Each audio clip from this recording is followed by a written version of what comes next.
তো মমতা বন্দ্যোপাধ্যায় রাজনীতি ছেড়ে দিলে, মানে চলে যাওয়ার পরে তুমিও রাজনীতি ছেড়ে দেবে? হ্যাঁ 100% রাজনৈতিক সন্ন্যাস, একবার সন্ন্যাস। বাড়িতে বসে থাকতে ভালো লাগবে? হ্যাঁ, আমার তো কোনো ব্যাপার নয়, কারণ আমি তো ঘরে কোনো লোক ডাকি না, বাড়িতে আমি ভিড় করতে দিই না। অনুব্রত মণ্ডল রাজনীতি ছেড়ে দিয়েছে, সারাদিন বাড়িতে বসে তুমি কি করবে? সব বন্ধু বান্ধব নেই, সেই পুরনো বন্ধুদের ডাকবো, ওদের দিয়ে আড্ডা মারবো, যেসব চায়ের দোকানে বসতাম সেসব চায়ের দোকানগুলো বসবো।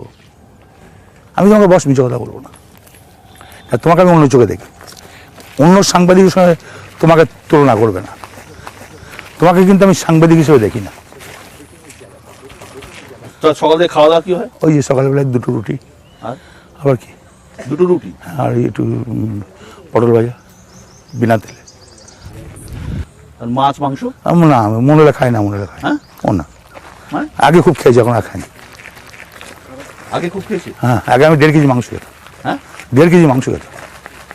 এটা কি শরীরের জন্য নাকি একদম মানে মোহ চলে গেছে খাওয়া দাওয়া? খাওয়ার মোহ নাই, আর ডাক্তারের রেস্ট্রিকশন আছে। এই যে আগে যে তোমাকে যে এতটা হারলাম, তো এটা যদি আগে হতো না, এরকম করতাম। এই যে এতটা হারলাম, আমার বাবারও তাগত ছিল না আগে হাঁটতাম।